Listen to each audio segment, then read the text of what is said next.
Everyone, my name is Peace Faride Azad. About 7.5 years ago, I chose this name for myself and I went to work in China at different universities and also as a psychotherapist with the expat community in Shanghai. Currently, in the last 1 year, I've been living in the beautiful mountain town of Phuket, and at some point during this interview, I'll give you a view. I live on 1.5 hectare. 1 hectare is 10,000 square meter. So 15,000 square meters of beautiful coffee farm and surrounded by lots of beautiful flowers and herbs that have been growing in the last 1 year. And actually, this was one of my dreams to live in a location like this, surrounded by nature, breathing clean air, drinking clean water. And so the purpose of these videos that I'm going to make is that I believe very strongly, as I've studied in the last 42 years. My background is in psychology, guidance and counseling, and social work. I have, and also health education. I have 2.5 master degrees. And what I have always been looking for is a way and to heal myself emotionally and to help my clients to heal emotionally. And I feel that I have found a way, and during this interview, I'll introduce you. And my goal through these YouTubes is to teach you some skills for self-care and to bring back hope, because the way we look at mental health and mental illness, I used to work at two different psychiatric hospitals, one in California and one in near Charlotte, North Carolina. And I have myself experienced a lot of depressions, lots of anxiety, panic attacks, and no matter who I turned to, no mental health professional, from psychiatrists, psychologists, social workers, guidance counselors, no one could help me. And in this interview, I'm going to start introducing you to some of the things that I've discovered that have allowed me to do 85% of my healing, and I continue with my healing work daily. And I tell you, I'm a very different person. So it is possible to heal. Very good. So today I've asked my friend Rebecca. Rebecca is a teacher, and we've been talking about this process. And I feel that through interviews are more interesting because there is like an exchange and dialogue. So I've asked Rebecca to ask me some questions, and let's start. Good morning from beautiful Boquete. We have beautiful aromas and things to see today, so we're blessed with a beautiful sunny day. Yes, we sure are. And my camera is working. Thank God. So, Rebecca, um, what question do you want to ask me first? Like, imagine you don't know anything about me or the work that I do. What's the first thing you would like to ask What about Boquete and coming to Boquete was beneficial to you in your healing process? me? Well, Boquete is in the middle of nature. It's a mountain town, and I have always believed, because I've been studying comparative religion in the last 40 years, and so I accept and love and respect all the spiritual teachers like Krishna, Buddha, Zoroaster, Moses, Christ, Muhammad, the Bab, and Baha'u'llah. And in the writings of Baha'u'llah, he says the city is the place for the body, and the country, which is in the nature where we live right now, is the place for the soul. And I feel like about a year and 2 months ago, when I was in China, actually, I left China about a year and 2 weeks ago. Um, I was at a place where I really felt that I wanted to really heal. I had done a lot of healing work on myself, and I tried like 30 different modalities. Mm. And even though I had a lot of insight, and there were periods of time that I was really functioning well emotionally, There were times that, like, if a situation would happen, I would just lose my center, and I was like really tired of being in that place. So I prayed, and I believe very strongly in a um, higher power. I call the higher power the unknowable essence. Christ called it love. I believe the American Indians call it the Great Spirit. I don't, doesn't matter to me what name, we use. Like Shakespeare said, a rose by any other name is still a rose. So I strongly believe in a creator of the universe, and I believe that this creator created us out of love and wants us to live in joy and peace and to have a fruitful and meaningful and purposeful life. And all my issues of childhood woundedness and marital woundedness and abuse and neglect, whatever I had experienced, I knew that it was interfering with me getting in touch with my beautiful spirit and getting in touch with my spirit and my purpose in life. Because I believe very strongly that each of us is created with unique talents and with the opportunities that we create for ourselves or God gives us. We develop certain skills, and that the purpose of our life is to use those skills, um, and through pure and good action, work for the betterment of the world and build a spiritual civilization where we can create the environment where we can grow spiritually, mentally, emotionally, financially, and physically.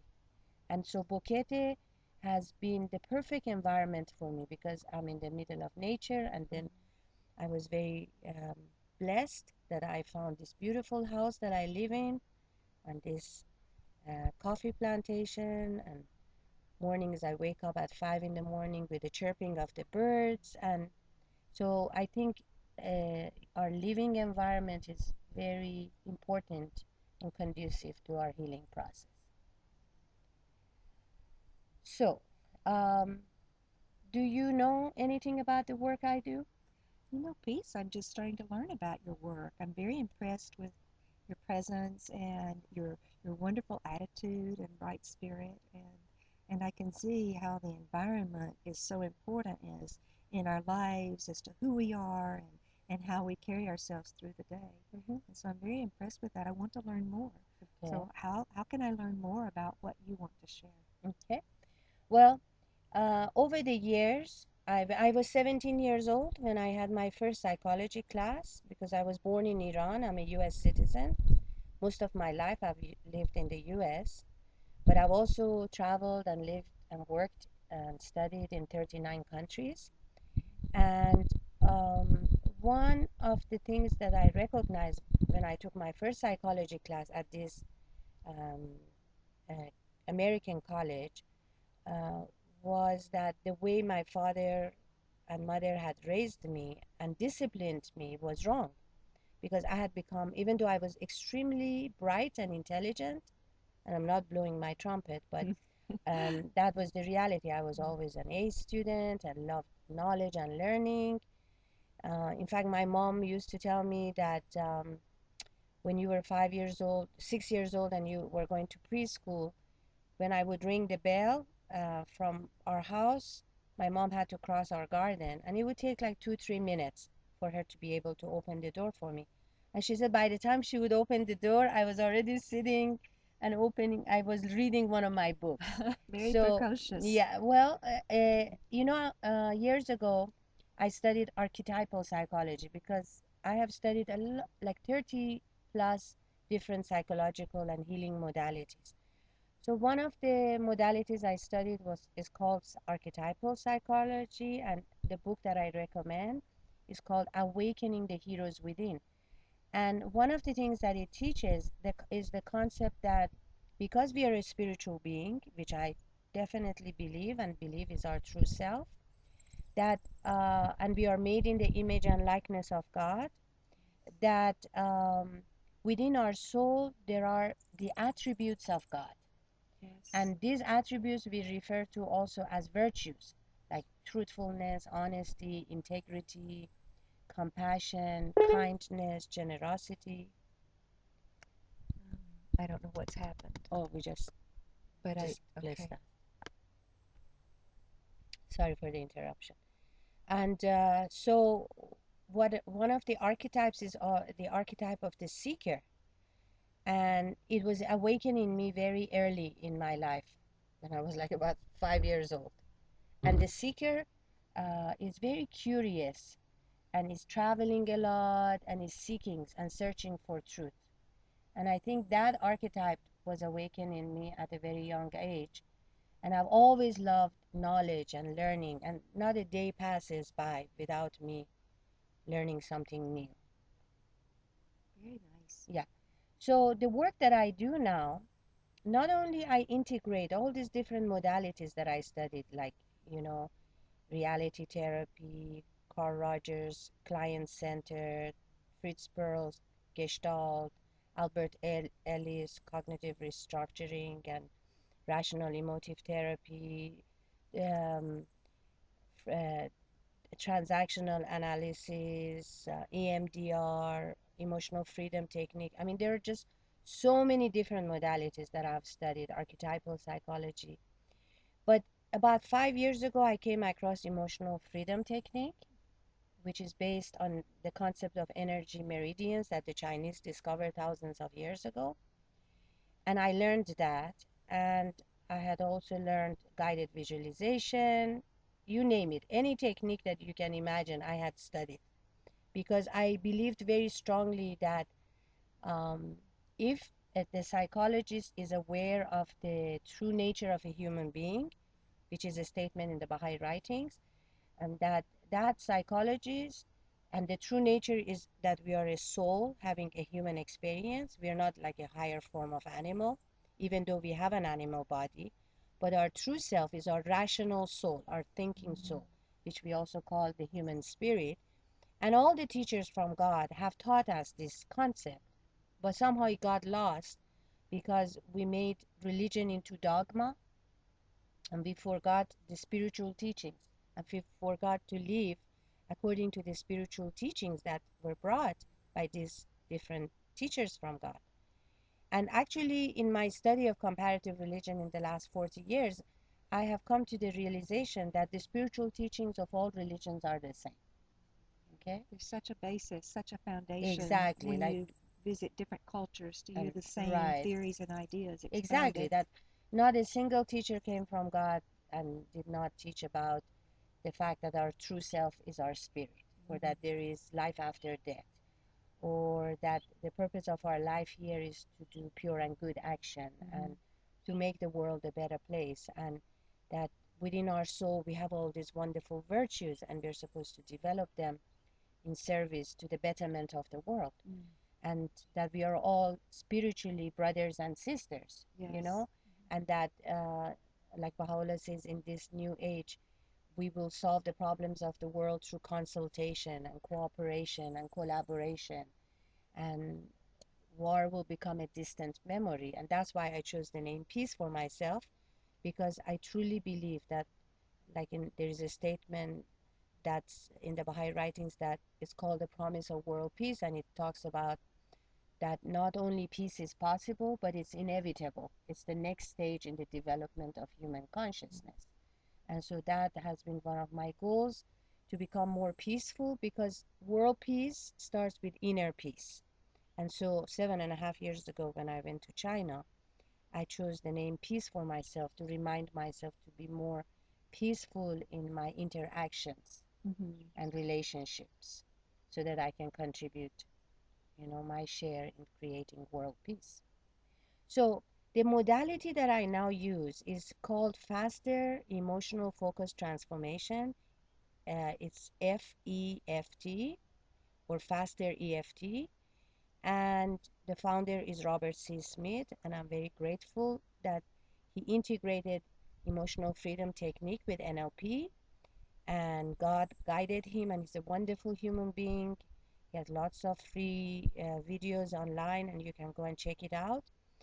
And I believe in his philosophy of sharing. I believe that when we discover something good, something that helps us to heal, that we need to share it with other people.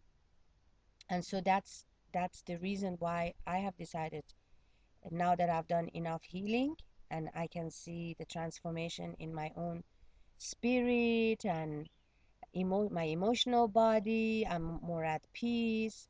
Like I used to be very depressed. I had so many situational depressions because of the circumstances in my life. I used to suffer from so much anxiety. I suffered from panic attacks. I used to be suicidal because I felt so hopeless and helpless. And I remember the first few times when I experienced major depression, it was so debilitating and it was so paralyzing. And I just couldn't believe that I was the same person because prior to experiencing the major depression, I was always a very ambitious go-getter, set goals. I was bright. I learned things quickly. I took lots of responsibility. In fact, sometimes I was over responsible.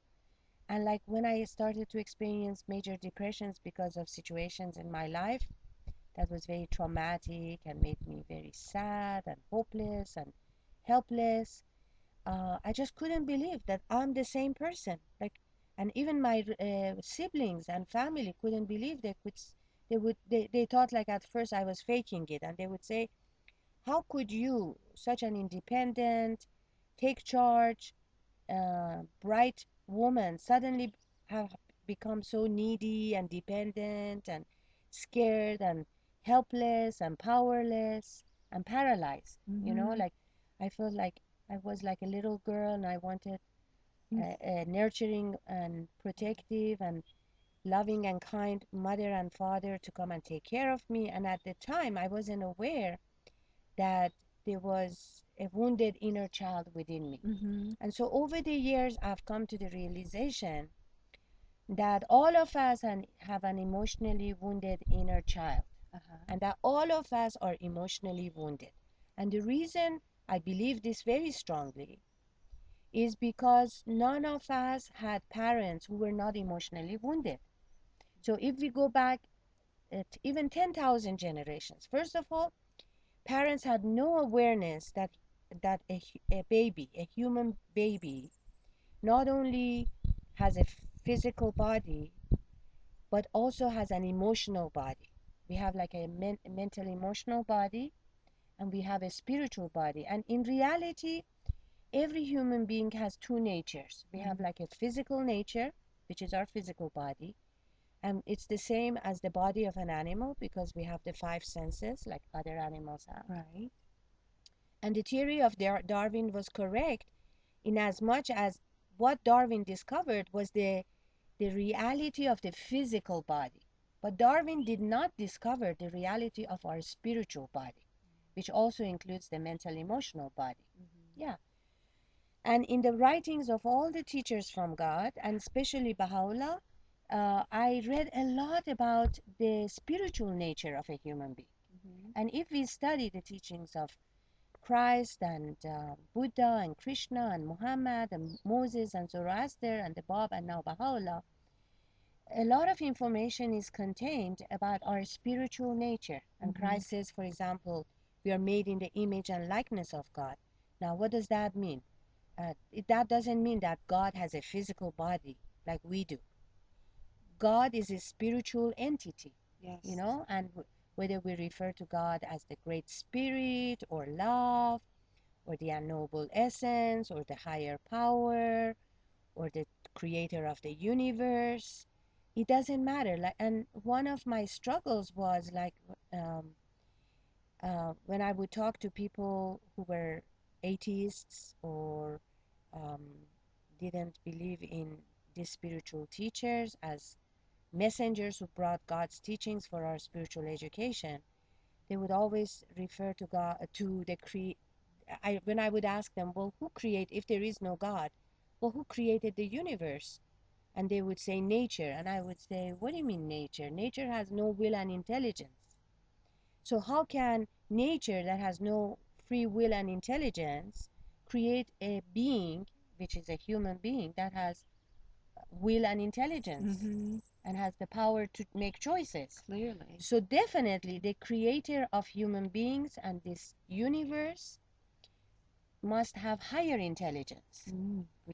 So gradually I came to the realization, and reading the teachings of different teachers um, it gave me the awareness that uh, not only our creator has higher intelligence, Mm-hmm.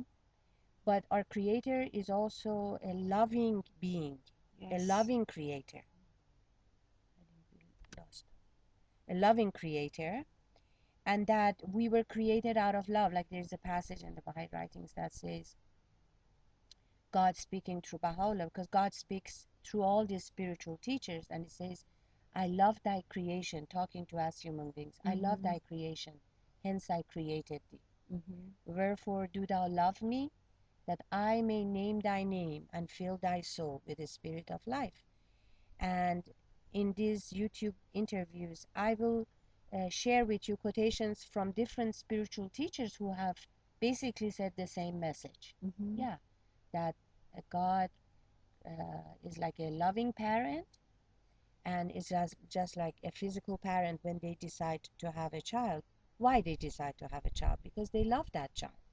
Like I have two daughters, and there is no limit to the amount of love I feel for my daughters and my grandchildren. So if as a human mother, as if as a human father, we feel such great love and we are willing to make so many sacrifices for our children, how could our heavenly creator, how could the creator of the universe, who is the source of unconditional and pure love, not love us? It's very true. And not care about us, Yes, very and true. not want to guide us and Mm-hmm. educate us and protect us. Mm-hmm. And that's why these spiritual teachers were sent. And they all suffered. If you study their life, like I've been studying their lives in the last 40 years, they all have suffered. And yet they were willing to stay among us and teach us these wonderful teachings that tells us about our soul. And the human soul is such a powerful mystery. And when we study about our soul, our rational thinking soul, our human spirit, and we start getting in touch with its powers, which are the power of thinking, the power of understanding, the power of creativity and imagination, and the power of memory, and the common faculty which works between the spiritual qualities and the physical qualities, which are the five senses. So in the last 1 year that I've been um, studying faster emotional focus transformation, the first 3 to 4 months, I used to watch Robert Smith's different videos, and I would tap with him 3 to 4 hours a day. And at the time, I was feeling very depressed, I was feeling very hopeless, I was feeling suicidal, and I was just like, I had reached at the end of my rope. Like I Mm-hmm. felt, here I am, a highly academically highly educated woman, and yet my life is still a mess. It's like it's Mm-hmm. out of my control. Like all these things that I thought I had control over, I realized that I don't have control over. And so I was like, had reached really a point of great despair. And I had sincerely prayed because I had gone for pilgrimage to the Baha'i holy places and the Christian and Muslim Jewish holy places in Jerusalem and Haifa and Akka. And I had sincerely asked that God, I asked all these teachers to help me and intercede on my behalf, and ask God to either show me a way to heal, or that I would truly commit suicide. And I knew that suicide was forbidden in the Baha'i writings and in the writings of all religions, but I was talking to God and I saying, I'm tired of like my life being such a mess. Mm-hmm. You know, I'm tired of all these ups and downs. I'm Mm-hmm. tired of like not feeling centered on a continuous basis. It's like I'm tired of losing it, like losing it emotionally and being controlled by my emotions of anger and sadness and fear and disappointment and feeling shamed and belittled by the way I was raised, or my the way my ex-husband treated me, and like giving so much of my power away. I was just like really tired, and I just wanted to be able to function, you know, uh, at a high level. And I had already experienced being able to function at a high level, but it was not on a continuous basis, because like a situation would happen, I would be like wrongfully discharged from a job, and then it would create financial crisis in my life. And because my father was a dentist and I had grown up in a middle class family, I never experienced financial crisis. And my like ex-husband was a doctor, and we were from a middle class family, and I just couldn't handle the financial crisis. Like I would go into panic attack Mm-hmm. and anxiety. Like, you know, if I didn't have a year's saving in my account, I would feel so worried and anxious, you Mm-hmm. know.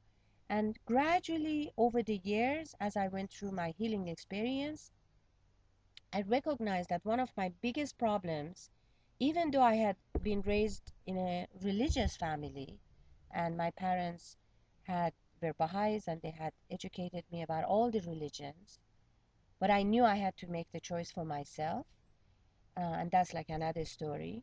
Um, I just felt like um, I didn't understand like why my life was such a mess, why I could not take hold of my life, why I couldn't um, create this feeling of centeredness on a continuous basis, Mm-hmm. you know, why I had, why every situation that made me feel scared and angry and really sad, and all my losses, I just felt so overwhelmed. I just felt like, why all these things are happening to me? And sometimes I would joke around with God and I would say, well, can you just like, I'm not the only human being on the surface of the earth. Like, could you give me a break? Like, could you just give me 2 weeks of breathing space before like you give me another difficult test, you know? And just like pick on someone else for a period of time, you know? And then gradually, as I started to do more and more of my healing, I became aware that there's a passage, Baha'u'llah says, God speaking to Baha'u'llah says, my calamity is my providence. Mm-hmm. Outwardly, it's fire and vengeance, but inwardly, it's light and mercy. Or there is like another passage that says, be thankful, be generous in prosperity and thankful in adversity. And I would say, God, come on, be serious. Like, you expect me to be thankful in adversity? Like, How is you that know, like, how possible? is that Mm-hmm. possible? How can I, like, even look at adversity as a blessing in disguise? But gradually, as I started to heal, and the healing came as I learned to do or to use this faster emotional freedom technique, emotional focus transformation.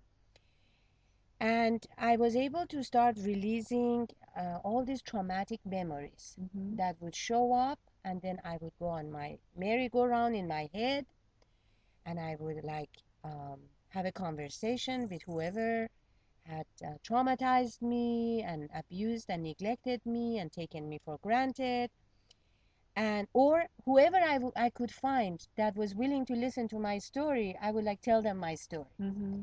and when I would tell them my story, it would make me feel better for a short time, but it was like my cup would fill Mm-hmm. up again, Mm-hmm. and I would have the need to tell my story again. Mm-hmm. And as I started to learn and use faster EFT 3-4 hours a day, I realized, because Robert Smith talks about it all the time, and I believe it now because use it with my clients and I see it's really true, that actually the retelling of the story is what keeps you victim and wounded. Really? Yes, it's like stirring shit. This is my analogy. Mm-hmm. Robert Smith doesn't say that, but to me, I tell my clients, it's like what happened. Like shit happens. You know, shit happens. Bad things happen to good people. Mm-hmm. Even a book has been written. You know why bad things happen to good people and good things happen to bad people. You know, but it happens, and if we put it in the perspective of why these tests and difficulties and trials and tribulations and negative things happens to even people who are good people, who try to be good people, Mm-hmm. it's because our soul needs to grow, and we need to learn to trust God Mm-hmm. and to have a relationship, a loving relationship of trust with God, so that God becomes the most important relationship in our life. Mm-hmm. And I remember that for a period of time, like after my daughters were born, I kind of like made my relationship with my daughters the most important relationship. I can And understand I that. Mm-hmm. substituted my daughters as God. Like Mm-hmm. God, all of us, and I say this to my clients, that all of us, our first two gods were our mother and father. Mm-hmm. Yeah, before we even had the intellectual development to contemplate like the mystery of the universe and all these things, our first God was our mother, Mm-hmm. and our second God was our father. And which one of us, like there are 6, 7 billion people on the face of the planet, Mm-hmm. who can really truthfully say, my mother had all the qualities of God and she acted like God all the Mm-hmm. time. Mm-hmm. Maybe Yes. because maybe some of us, and that's what made me start reevaluating my concept of God, because I used to think that God was a punishing God, that God was an old man sitting with a big book in front of him and a stick, and every time I did good, he wrote on the right page. Every time I did something wrong, he wrote it on the left side. And everything I did something wrong, he would zap me. And when I was in my early 30s, I met a friend who was a recovering alcoholic, and she had just become Baha'i. And we had a conversation about God and about spirituality.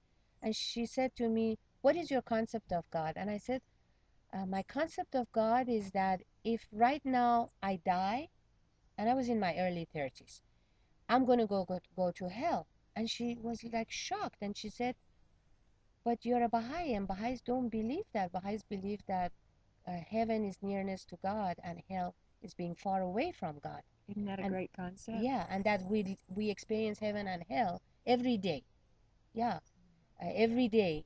If you're focusing on negative things and we are doing negative things, then we are in hell because we are far away from God. Mm-hmm. And if we focus on the positive things and doing positive things to help other people and to live a life of service, then we are in heaven because God wants us to love each other and to Mm-hmm. help each other. Yeah, and to cooperate with each other. And she said, "Where did you get that idea?" I said, "I don't know. But I know that my dad came from a Jewish background and my mom came from a Muslim background. And both those religions, the way they are taught, not the way the teachers taught them, the way the priesthood taught them, was like it's like God is a punishing God, God is a revengeful God, Mm-hmm. that only God loves perfect people." And I told her, I said, well, because the reason I feel that I'm going to go to hell is because I'm not a perfect Baha'i. And she said, "Well, who do you think is? Mm, Do that's you very think true. if you travel around the world to 220 plus countries, do you think you're going to find a single perfect Christian or Muslim or Hindu or Buddhist or Zoroastrian or Jew or Baha'i?" She said, "Absolutely not. And then she said to me, "I think you need to reevaluate your concept and perception of God." And Mm-hmm. and then she asked me some questions about my father and mother, and and I realized that, yeah, like my parents used to use love and withdrawal of love as punishment. Mm-hmm. And like my dad used to use corporal punishment. He would belt us, and he would ignore us, and my mom would swear at me. And all that later on, as I started to study psychology and become more aware, I realized that it was physical abuse, mental emotional abuse, neglect, and it had damaged my self concept and my feelings of self worth and self confidence. And even though I was very intelligent and very accomplished, I didn't have self confidence. Mm-hmm. And um, I remember that there was a a man called Daniel Jordan, and he had developed an educational system called ANISA, which is a comprehensive educational program and which integrates spirituality and all the knowledge we have about human development and the sciences and the arts and technology and the physical body of a human being. And he used to talk to me. He was a genius. Like, he had such an understanding of the true nature of a human being. And he would say the problem with our educational system is that we never ask, who are we educating? Who is this child? Mm-hmm. And this child is a spiritual being, Mm-hmm. you know? And that is what is missing in our educational system, in our parenting, is that we don't provide spiritual education.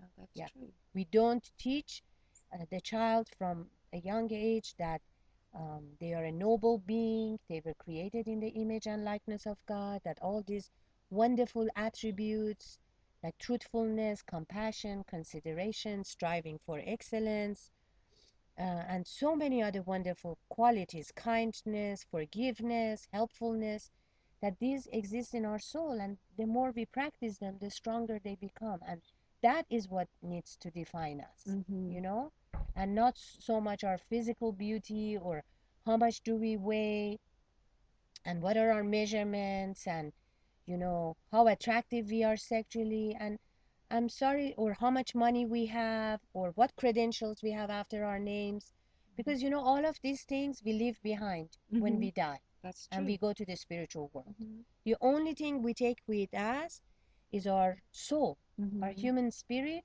and the attributes and qualities and virtues we've developed, and all the good work we have done, Mm-hmm. all the pure and good work we have done.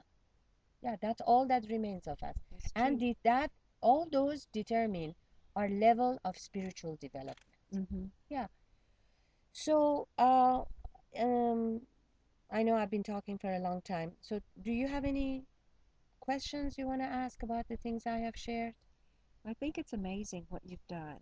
And when you talk of your history and where you've come from and where you are now and how your focus and your center has changed, and I think how many other people have the same feelings and the same concerns that you do, and how can they learn more and how can they change their situation and become more centered and more focused on the spiritual and make the changes they need to improve their lives. Yeah, the spiritual and the emotional. Okay, I think the first step, and one of my skills is I have the ability, thank God, this is a gift that God has given me, to take complicated things and make them real simple. Mm-hmm. Okay? So, the first step is to realize that all your feelings and emotions that are controlling you, they are controlling you because you never had someone in your life who modeled to you a healthy way of dealing with emotions. Mm-hmm. Most people have grown up in families that either you never talk about emotions, Right. you see, Mm-hmm. or um, you're supposed to deny your emotions, Mm-hmm. like, get over it, be a man, don't be a sissy, don't cry like a woman. Not express yourself. Right, like in so many cultures, and I've seen this in my travels in so many cultures. Like, we raise boys different than girls. Like, we tell boys from a very young age, don't cry. Mm-hmm. When you if a boy cries, we say, oh, you're like a sissy, you're like a woman, you're weak.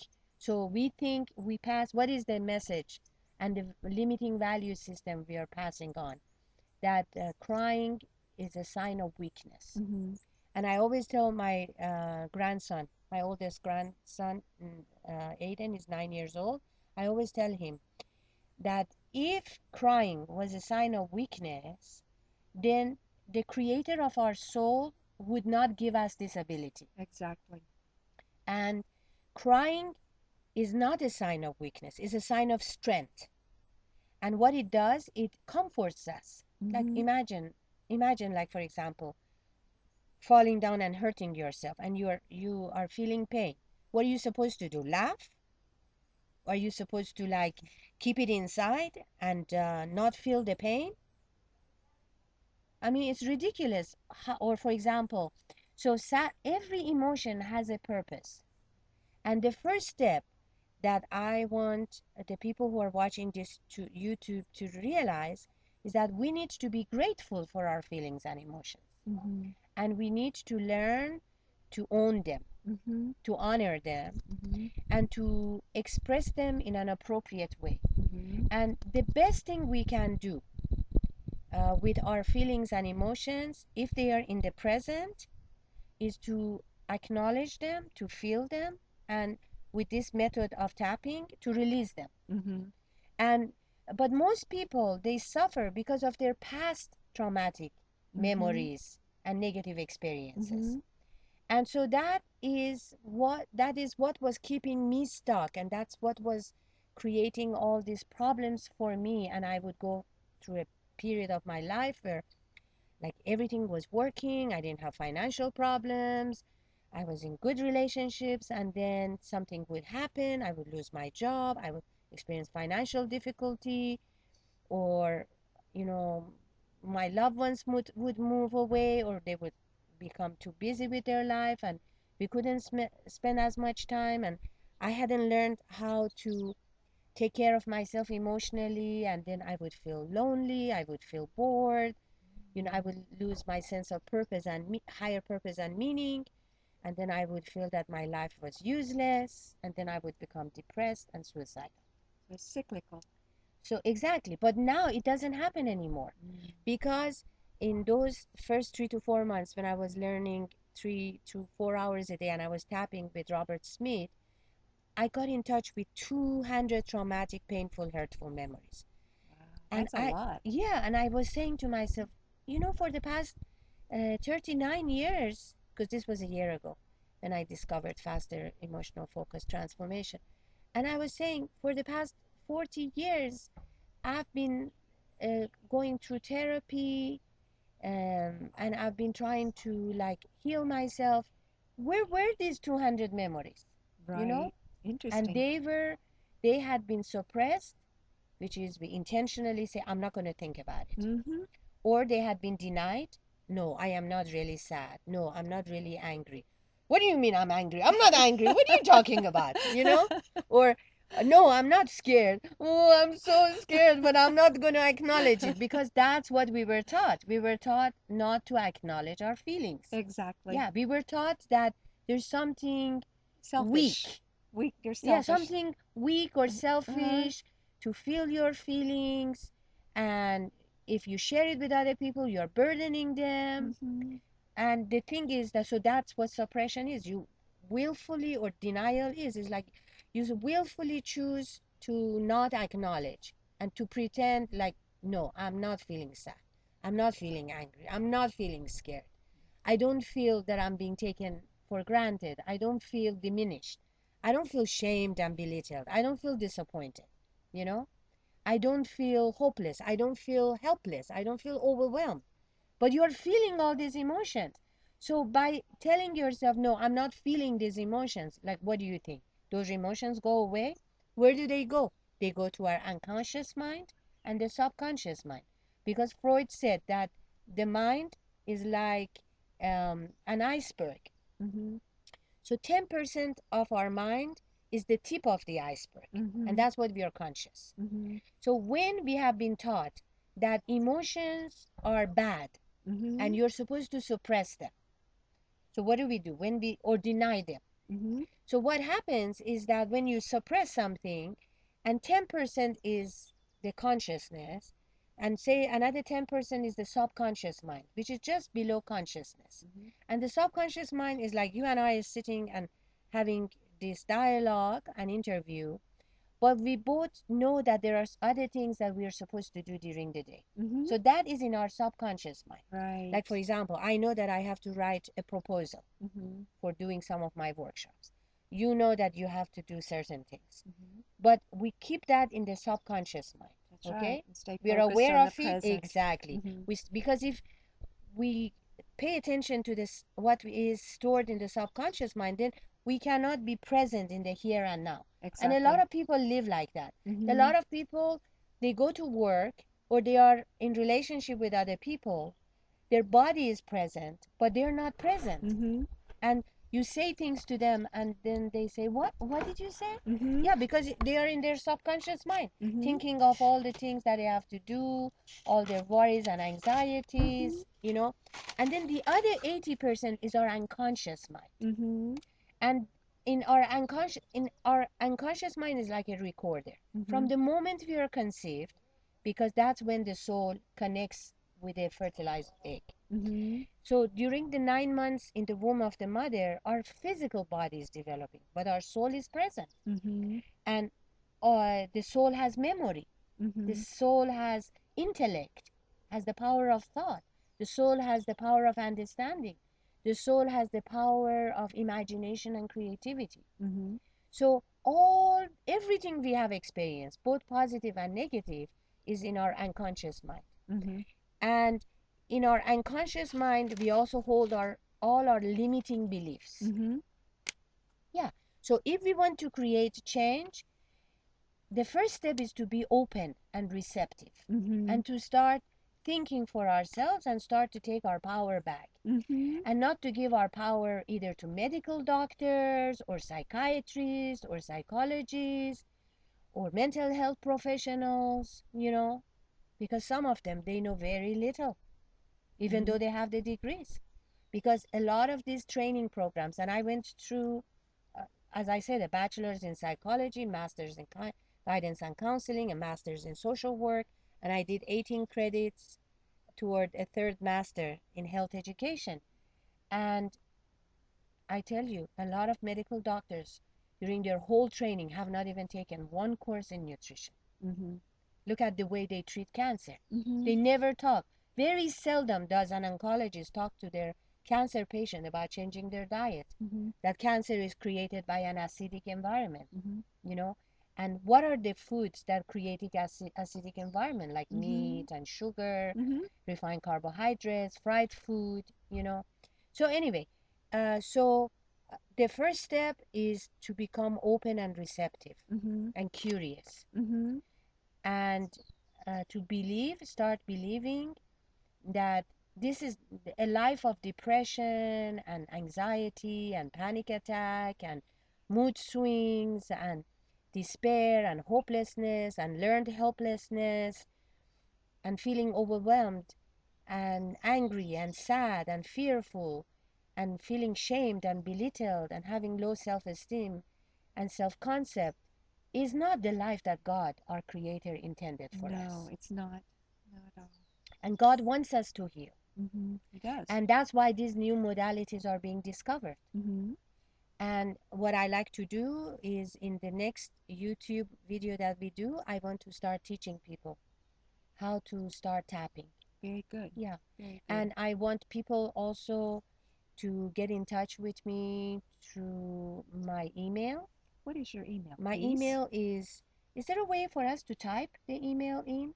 I Um, will say it slowly let's say it slowly and then we'll test and see and how see we if can there is type a it way. in. Okay, my email is peace, like world peace, Peace, peace, and my Iranian name, because I was born in Iran and I lived 15 years of my life in Iran and 28 years in the US. Faride is one word. Faride is F like flower, A like apple, R like Robert, I like India, D like David, E like elephant, H like Harry. Faride. So peace Faride is one word. Peace Faride Mm-hmm. at gmail.com. Very good. Well, I think we can So remember that. so if when you watch this YouTube video, if you have any questions, please contact me. And you can also send me a request on my Skype, and my Skype is peace95, one word, Very good. PEACE95. And we will see if there is a way that we can type both this information so that you know how to contact me. And if you have any questions, please don't hesitate to ask. And so, um, starting the second YouTube, so this is YouTube number one, and starting with number two, I'm going to start actually teaching you how easy it is to learn to tap. Wonderful. Well, Yeah, because they're just Robert Smith has reduced the tapping points from emotional freedom technique, and they're just 5 points in between your eyes, on the outer corner of the eye, under the eye, below your collarbone, and then you hold your wrist. Okay, and um, when we start with the next YouTube, when sometimes we this is called karate chop, so we state the problem here, very especially good. if the problem is too traumatic. Very It's good. been with you for a long time, and you like spent a lot of time dwelling on upon the problem and Mm-hmm. thinking about it, why he said this and why she said this and why I didn't do this. And we will talk about the importance of self-forgiveness and taking your power back. So do you have any other questions before we end? Well, I think learning from you that the majority of the people in our population have problems and have issues and things to deal with. Not only the majority, all of us, All of us. all of us have problems in our relationships. That's why we have such a high rate of divorce. Mm-hmm. It's because we don't know how to communicate in relationships. Either give too much of ourselves or too little. I think that's really well stated, and I think to learn about that is going to be a great opportunity for all of us. I'm really looking forward to learning more, Miss Peace. Okay, all right. You can just call me Peace. Delete the miss. All right. See you all later. Bye.